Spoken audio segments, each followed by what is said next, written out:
ಮೋಶೆಯ ಧರ್ಮಶಾಸ್ತ್ರದಲ್ಲಿ ಆದಿಕಾಂಡ ಎಂಬ ಪ್ರಥಮ ಭಾಗ. ಆದಿಕಾಲದ ಚರಿತ್ರೆ. ದೇವರು ಲೋಕವನ್ನು ಸೃಷ್ಟಿಸಿದ್ದು. ಆದಿಯಲ್ಲಿ ದೇವರು ಆಕಾಶವನ್ನೂ ಭೂಮಿಯನ್ನು ಉಂಟುಮಾಡಿದನು. ಭೂಮಿಯು ಕ್ರಮವಿಲ್ಲದೆಯೂ ಬರಿದಾಗಿಯೂ ಇತ್ತು. ಆದಿಸಾಗರದ ಮೇಲೆ ಕತ್ತಲಿತ್ತು.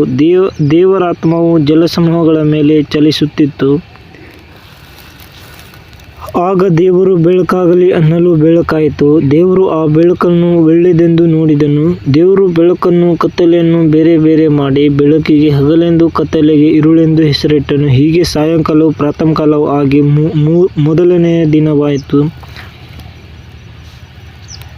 ಬಳಿಕ ದೇವರು ಜಲಸಮೂಹಗಳ ನಡುವೆ ವಿಸ್ತಾರವಾದ ಗುಮ್ಮಟವು ಉಂಟಾಗಲಿ, ಅದು ಕೆಳಗಣ ನೀರುಗಳನ್ನೂ ಮೇಲಗಣ ನೀರುಗಳನ್ನೂ ಬೇರೆ ಬೇರೆ ಮಾಡಲಿ ಅಂದನು. ದೇವರು ವಿಸ್ತಾರವಾದ ಗುಮ್ಮಟವನ್ನು ಮಾಡಿ, ಅದರ ಕೆಳಗಿದ್ದ ನೀರುಗಳನ್ನು ಅದರ ಮೇಲಿದ್ದ ನೀರುಗಳಿಂದ ವಿಂಗಡಿಸಿದನು. ಹಾಗೆಯೇ ಆಯಿತು. ದೇವರು ಆ ಗುಮ್ಮಟಕ್ಕೆ ಆಕಾಶವೆಂದು ಹೆಸರಿಟ್ಟನು. ಹೀಗೆ ಸಾಯಂಕಾಲವೂ ಪ್ರಾತಃಕಾಲವೂ ಆಗಿ ಎರಡನೆಯ ದಿನವಾಯಿತು. ಅನಂತರ ದೇವರು ಆಕಾಶದ ಕೆಳಗಿರುವ ನೀರೆಲ್ಲ ಒಂದೇ ಸ್ಥಳದಲ್ಲಿ ಕೂಡಿಕೊಳ್ಳಲಿ, ಒಣನೆಲವು ಕಾಣಿಸಲಿ ಅಂದನು. ಹಾಗೆಯೇ ಆಯಿತು. ದೇವರು ಒಣನೆಲಕ್ಕೆ ಭೂಮಿಯೆಂದೂ ಜಲಸಮೂಹಕ್ಕೆ ಸಮುದ್ರವೆಂದೂ ಹೆಸರಿಟ್ಟನು. ಆತನು ಅದನ್ನು ಒಳ್ಳೆಯದೆಂದು ನೋಡಿದನು. ತರುವಾಯ ದೇವರು ಭೂಮಿಯು ಹುಲ್ಲನ್ನು, ಬೀಜ ಬಿಡುವ ಕಾಯಿಪಲ್ಯದ ಗಿಡಗಳನ್ನು ಬೆಳೆಸಲಿ ಮತ್ತು ಬೀಜವುಳ್ಳ ಹಣ್ಣಿನ ಮರಗಳನ್ನು ಅವುಗಳ ಜಾತಿಗನುಸಾರವಾಗಿ ಹುಟ್ಟಿಸಲಿ ಎಂದು ಹೇಳಿದನು. ಹಾಗೆಯೇ ಆಯಿತು. ಭೂಮಿಯಲ್ಲಿ ಹುಲ್ಲು ಬೆಳೆಯಿತು. ತಮ್ಮ ತಮ್ಮ ಜಾತಿಯ ಪ್ರಕಾರ ಬೀಜ ಬಿಡುವ ಕಾಯಿಪಲ್ಯದ ಗಿಡಗಳು ಉಂಟಾದವು. ತಮ್ಮ ತಮ್ಮ ಜಾತಿಗನುಸಾರವಾಗಿ ಬೀಜವುಳ್ಳ ಹಣ್ಣಿನ ಮರಗಳು ಕಾಣಿಸಿದವು. ದೇವರು ಅದನ್ನು ಒಳ್ಳೆಯದೆಂದು ನೋಡಿದನು. ಹೀಗೆ ಸಾಯಂಕಾಲವೂ ಪ್ರಾತಃಕಾಲವೂ ಆಗಿ ಮೂರನೆಯ ದಿನವಾಯಿತು. ಬಳಿಕ ದೇವರು ಆಕಾಶಮಂಡಲದಲ್ಲಿ ಬೆಳಕುಗಳು ಉಂಟಾಗಲಿ, ಅವು ಹಗಲಿರುಳುಗಳನ್ನು ಬೇರೆ ಬೇರೆ ಮಾಡಲಿ. ಇದಲ್ಲದೆ ಅವು ಗುರುತುಗಳಾಗಿದ್ದು ಸಮಯಗಳನ್ನೂ ದಿನ ಸಂವತ್ಸರಗಳನ್ನು ತೋರಿಸಲಿ ಮತ್ತು ಭೂಮಿಯ ಮೇಲೆ ಬೆಳಕು ಕೊಡುವುದಕ್ಕೆ ಅವು ಆಕಾಶಮಂಡಲದಲ್ಲಿ ದೀಪಗಳಂತಿರಲಿ ಅಂದನು. ಹಾಗೆಯೇ ಆಯಿತು. ದೇವರು ಹಗಲನ್ನಾಳುವುದಕ್ಕೆ ದೊಡ್ಡ ಬೆಳಕನ್ನು, ಇರುಳನ್ನಾಳುವುದಕ್ಕೆ ಚಿಕ್ಕ ಬೆಳಕನ್ನು, ಈ ಎರಡು ದೊಡ್ಡ ಬೆಳಕುಗಳನ್ನು ಉಂಟುಮಾಡಿದನು. ಆತನು ನಕ್ಷತ್ರಗಳನ್ನು ಸಹ ಉಂಟುಮಾಡಿದನು. ದೇವರು ಆ ಬೆಳಕುಗಳನ್ನು ಆಕಾಶದಲ್ಲಿಟ್ಟು, ಭೂಮಿಯ ಮೇಲೆ ಬೆಳಕು ಕೊಡುವುದಕ್ಕೂ ಹಗಲಿರುಳುಗಳನ್ನು ಆಳುವುದಕ್ಕೂ ಬೆಳಕನ್ನೂ ಕತ್ತಲನ್ನು ಬೇರೆ ಬೇರೆ ಮಾಡುವುದಕ್ಕೂ ಅವುಗಳನ್ನು ನೇಮಿಸಿದನು. ಆತನು ಅದನ್ನು ಒಳ್ಳೆಯದೆಂದು ನೋಡಿದನು. ಹೀಗೆ ಸಾಯಂಕಾಲವೂ ಪ್ರಾತಃಕಾಲವೂ ಆಗಿ ನಾಲ್ಕನೆಯ ದಿನವಾಯಿತು. ತರುವಾಯ ದೇವರು ಗುಂಪು ಗುಂಪಾಗಿ ಚಲಿಸುವ ಜಲಜಂತುಗಳು ನೀರಿನಲ್ಲಿ ತುಂಬಿಕೊಳ್ಳಲಿ, ಪಕ್ಷಿಗಳು ಭೂಮಿಯ ಮೇಲೆ ಅಂತರಿಕ್ಷದೊಳಗೆ ಹಾರಾಡಲಿ ಎಂದು ಹೇಳಿದನು. ಹೀಗೆ ದೇವರು ಮಹಾ ಜಲಚರಗಳನ್ನೂ, ನೀರಿನಲ್ಲಿ ತುಂಬಿರುವ ಸಕಲ ವಿಧವಾದ ಜೀವಿಗಳನ್ನೂ, ರೆಕ್ಕೆಗಳುಳ್ಳ ಸಕಲ ವಿಧವಾದ ಪಕ್ಷಿಗಳನ್ನೂ ಅವುಗಳ ಜಾತಿಗನುಸಾರವಾಗಿ ಉಂಟುಮಾಡಿದನು. ಆತನು ಅದನ್ನು ಒಳ್ಳೆಯದೆಂದು ನೋಡಿದನು. ಇದಲ್ಲದೆ ದೇವರು ಅವುಗಳಿಗೆ, ನೀವು ಅಭಿವೃದ್ಧಿಯಾಗಿ ಹೆಚ್ಚಿರಿ, ಜಲಚರಗಳು ಸಮುದ್ರದ ನೀರಿನಲ್ಲಿ ತುಂಬಿಕೊಳ್ಳಲಿ, ಪಕ್ಷಿಗಳು ಭೂಮಿಯ ಮೇಲೆ ಹೆಚ್ಚಲಿ ಎಂದು ಹೇಳಿ ಆಶೀರ್ವದಿಸಿದನು. ಹೀಗೆ ಸಾಯಂಕಾಲವೂ ಪ್ರಾತಃಕಾಲವೂ ಆಗಿ ಐದನೆಯ ದಿನವಾಯಿತು. ಮತ್ತು ದೇವರು, ಭೂಮಿಯಿಂದ ಜೀವಜಂತುಗಳ ಉಂಟಾಗಲಿ, ಪಶು ಕ್ರಿಮಿಗಳು, ಕಾಡು ಮೃಗಗಳು ತಮ್ಮ ತಮ್ಮ ಜಾತಿಗನುಸಾರವಾಗಿ ಹುಟ್ಟಲಿ ಅಂದನು. ಹಾಗೆಯೇ ಆಯಿತು.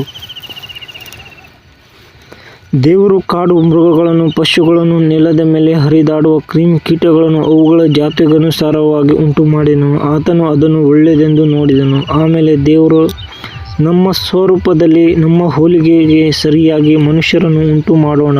ಅವರು ಸಮುದ್ರದಲ್ಲಿರುವ ಮೀನುಗಳ ಮೇಲೆಯೂ, ಅಂತರಿಕ್ಷದಲ್ಲಿ ಹಾರಾಡುವ ಪಕ್ಷಿಗಳ ಮೇಲೆಯೂ, ಪಶುಗಳ ಮೇಲೆಯೂ, ನೆಲದ ಮೇಲೆ ಹರಿದಾಡುವ ಎಲ್ಲ ಕ್ರಿಮಿಕೀಟಗಳ ಮೇಲೆಯೂ, ಎಲ್ಲ ಭೂಮಿಯ ಮೇಲೆಯೂ ದೊರೆತನ ಮಾಡಲಿ ಅಂದನು. ಹೀಗೆ ದೇವರು ಮನುಷ್ಯನನ್ನು ತನ್ನ ಸ್ವರೂಪದಲ್ಲಿ ಉಂಟುಮಾಡಿದನು. ದೇವಸ್ವರೂಪದಲ್ಲಿ ಅವನನ್ನು ಉಂಟುಮಾಡಿದನು. ಅವರನ್ನು ಗಂಡು ಹೆಣ್ಣಾಗಿ ನಿರ್ಮಿಸಿದನು. ಇದಲ್ಲದೆ ದೇವರು ಅವರನ್ನು ಆಶೀರ್ವದಿಸಿ, ನೀವು ಬಹು ಸಂತಾನವುಳ್ಳವರಾಗಿ ಹೆಚ್ಚಿರಿ, ಭೂಮಿಯಲ್ಲಿ ತುಂಬಿಕೊಂಡು ಅದನ್ನು ವಶಮಾಡಿಕೊಳ್ಳಿರಿ, ಸಮುದ್ರದ ಮೀನುಗಳ ಮೇಲೆಯೂ, ಆಕಾಶದ ಪಕ್ಷಿಗಳ ಮೇಲೆಯೂ, ಭೂಮಿಯಲ್ಲಿ ಚಲಿಸುವ ಎಲ್ಲ ಜೀವಿಗಳ ಮೇಲೆಯೂ ದೊರೆತನ ಮಾಡಿರಿ ಎಂದನು. ಮತ್ತು ದೇವರು, ಇಗೋ, ಸಮಸ್ತ ಭೂಮಿಯ ಮೇಲೆ ಬೀಜವುಳ್ಳ ಎಲ್ಲ ಪೈರುಗಳನ್ನೂ ಬೀಜವುಳ್ಳ ಎಲ್ಲ ಹಣ್ಣಿನ ಮರಗಳನ್ನು ನಿಮಗೆ ಆಹಾರಕ್ಕಾಗಿ ಕೊಟ್ಟಿದ್ದೇನೆ. ಇದಲ್ಲದೆ ಭೂಮಿಯ ಮೇಲೆ ತಿರುಗಾಡುವ ಮೃಗಗಳು, ಆಕಾಶದಲ್ಲಿ ಹಾರಾಡುವ ಪಕ್ಷಿಗಳು, ನೆಲದಲ್ಲಿ ಹರಿದಾಡುವ ಕ್ರಿಮಿಕೀಟಗಳು ಎಂಬ ಜೀವಿಗಳಿಗೆ ಎಲ್ಲ ಹುಲ್ಲು ಸೊಪ್ಪುಗಳನ್ನು ಆಹಾರಕ್ಕಾಗಿ ಕೊಟ್ಟಿದ್ದೇನೆ ಎಂದು ಹೇಳಿದನು.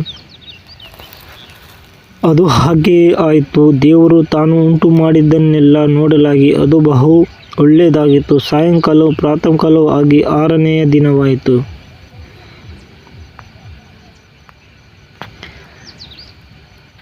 ಹೀಗೆ ಭೂಮ್ಯಾಕಾಶಗಳು ಅವುಗಳಲ್ಲಿರುವ ಸಮಸ್ತವೂ ನಿರ್ಮಿತವಾದವು. ದೇವರು ತನ್ನ ಸೃಷ್ಟಿ ಕಾರ್ಯವನ್ನು ಮುಗಿಸಿಬಿಟ್ಟು 7ನೆಯ ದಿನದಲ್ಲಿ ವಿಶ್ರಮಿಸಿಕೊಂಡನು. ದೇವರು ತನ್ನ ಸೃಷ್ಟಿ ಕಾರ್ಯವನ್ನು ಮುಗಿಸಿ ಆ 7ನೆಯ ದಿನದಲ್ಲಿ ವಿಶ್ರಮಿಸಿಕೊಂಡದ್ದರಿಂದ ಆ ದಿನವನ್ನು ಪರಿಶುದ್ಧ ದಿನವಾಗಿರಲಿ ಎಂದು ಆಶೀರ್ವದಿಸಿದನು. ಇದೇ ಭೂಮ್ಯಾಕಾಶಗಳ ನಿರ್ಮಾಣ ಚರಿತ್ರೆ.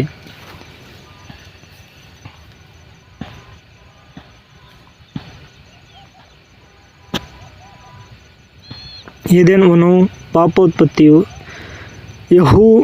ಯೆಹೋವ ದೇವರು ಭೂಮ್ಯಾಕಾಶಗಳನ್ನು ಉಂಟು ಮಾಡಿದಾಗ ಯಾವ ಗಿಡವಾದರೂ ಭೂಮಿಯಲ್ಲಿ ಇರಲಿಲ್ಲ, ಯಾವ ಪಲ್ಯವೂ ಹುಟ್ಟಿರಲಿಲ್ಲ, ಏಕೆಂದರೆ ಯೆಹೋವ ದೇವರು ಭೂಮಿಯ ಮೇಲೆ ಮಳೆಯನ್ನು ಸುರಿಸಿರಲಿಲ್ಲ, ಭೂಮಿಯನ್ನು ವ್ಯವಸಾಯ ಮಾಡುವುದಕ್ಕೆ ಮನುಷ್ಯನೂ ಇರಲಿಲ್ಲ. ಆದರೂ ಭೂಮಿಯಿಂದ ಮಂಜು ಹಬ್ಬಿ ನೆಲವನ್ನೆಲ್ಲ ತೋಯಿಸುತ್ತಿತ್ತು. ಹೀಗಿರಲು ಯೆಹೋವ ದೇವರು ನೆಲದ ಮಣ್ಣಿನಿಂದ ಮನುಷ್ಯನನ್ನು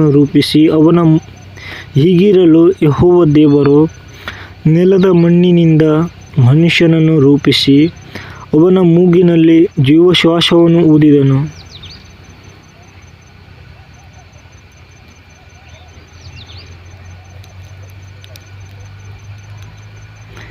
ಆಗ ಮನುಷ್ಯನು ಬದುಕುವ ಪ್ರಾಣಿಯಾದನು. ಇದಲ್ಲದೆ ಯೆಹೋವ ದೇವರು ಮೂಡಣ ದಿಕ್ಕಿನಲ್ಲಿರುವ ಏದೆನ್ ಸೀಮೆಯಲ್ಲಿ ಒಂದು ಉದ್ಯಾನವನ್ನು ಮಾಡಿ ತಾನು ರೂಪಿಸಿದ ಮನುಷ್ಯನನ್ನು ಅದರಲ್ಲಿ ಇರಿಸಿದನು. ಮತ್ತು ಯೆಹೋವ ದೇವರು ನೋಟಕ್ಕೆ ರಮ್ಯವಾಗಿ ಊಟಕ್ಕೆ ಅನುಕೂಲವಾಗಿ ಇರುವ ಎಲ್ಲ ತರಹದ ಮರಗಳನ್ನು ಆ ಭೂಮಿಯಲ್ಲಿ ಬೆಳೆಯ ಮಾಡಿದನು. ಅದಲ್ಲದೆ ಆ ವನ ಮಧ್ಯದಲ್ಲಿ ಜೀವದಾಯಕ ವೃಕ್ಷವನ್ನು, ಒಳ್ಳೆಯದರ ಕೆಟ್ಟದರ ಅರಹನ್ನು ಹುಟ್ಟಿಸುವ ವೃಕ್ಷವನ್ನು ಬೆಳೆಸಿದನು.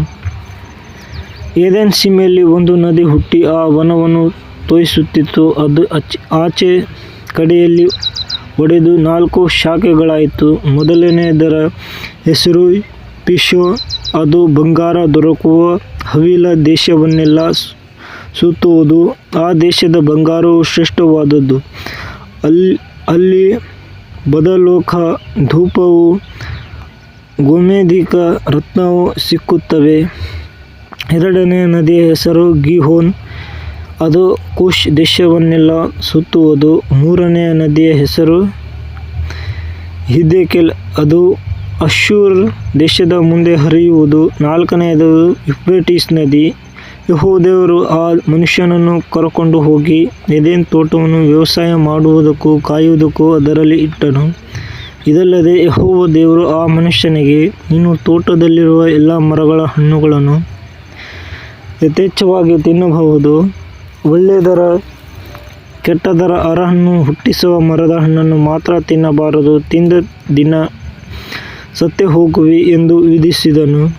ಮತ್ತು ಯೆಹೋವ ದೇವರು, ಮನುಷ್ಯನು ಒಂಟಿಗನಾಗಿರುವುದು ಒಳ್ಳೆಯದಲ್ಲ, ಅವನಿಗೆ ಸರಿಬೀಳುವ ಸಹಕಾರಿಯನ್ನು ಉಂಟುಮಾಡುವೆನು ಅಂದನು. ಆಗ ಆತನು ಎಲ್ಲ ಭೂಜಂತುಗಳನ್ನು, ಆಕಾಶದ ಪಕ್ಷಿಗಳನ್ನು ಮಣ್ಣಿನಿಂದ ನಿರ್ಮಿಸಿ, ಇವುಗಳಿಗೆ ಆ ಮನುಷ್ಯನು ಏನೇನು ಹೆಸರಿಡುವನು?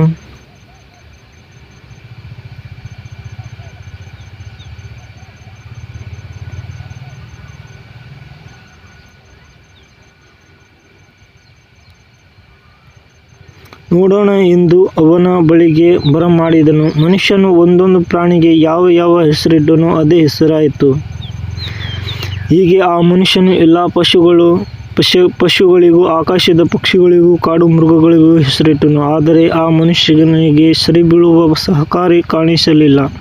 ಹೀಗಿರುವಲ್ಲಿ ಯೆಹೋವ ದೇವರು ಆ ಮನುಷ್ಯನಿಗೆ ಗಾಢ ನಿದ್ರೆಯನ್ನು ಬರಮಾಡಿ, ಅವನ ಪಕ್ಕೆಯ ಎಲುಬುಗಳಲ್ಲಿ ಒಂದನ್ನು ತೆಗೆದುಕೊಂಡು ಅದರ ಸ್ಥಳವನ್ನು ಮಾಂಸದಿಂದ ಮುಚ್ಚಿ, ತಾನು ಮನುಷ್ಯನಿಂದ ತೆಗೆದಿದ್ದ ಎಲುಬನ್ನು ಸ್ತ್ರೀಯಾಗಿ ಮಾಡಿ ಆಕೆಯನ್ನು ಅವನ ಬಳಿಗೆ ಕರೆತಂದನು. ಅವನು ಆಕೆಯನ್ನು ನೋಡಿ, ಈಗ ಸರಿ, ಈಕೆಯು ನನ್ನ ಎಲುಬುಗಳಿಂದ ಬಂದ ಎಲುಬು, ನನ್ನ ಮಾಂಸದಿಂದ ಬಂದ ಮಾಂಸವೂ ಆಗಿದ್ದಾಳೆ. ಈಕೆಯು ನರನಿಂದ ಉತ್ಪತ್ತಿಯಾದ ಕಾರಣ ನಾರಿ ಎನ್ನಿಸಿಕೊಳ್ಳುವಳು ಅಂದನು. ಈ ಕಾರಣದಿಂದ ಪುರುಷನು ತಂದೆ ತಾಯಿಗಳನ್ನು ಬಿಟ್ಟು ತನ್ನ ಹೆಂಡತಿಯನ್ನು ಸೇರಿಕೊಳ್ಳುವನು, ಅವರಿಬ್ಬರು ಒಂದೇ ಶರೀರವಾಗಿರುವರು. ಆ ಸ್ತ್ರೀ ಪುರುಷರಿಬ್ಬರು ಬೆತ್ತಲೆಯಾಗಿದ್ದರೂ ನಾಚಿಕೊಳ್ಳಲಿಲ್ಲ.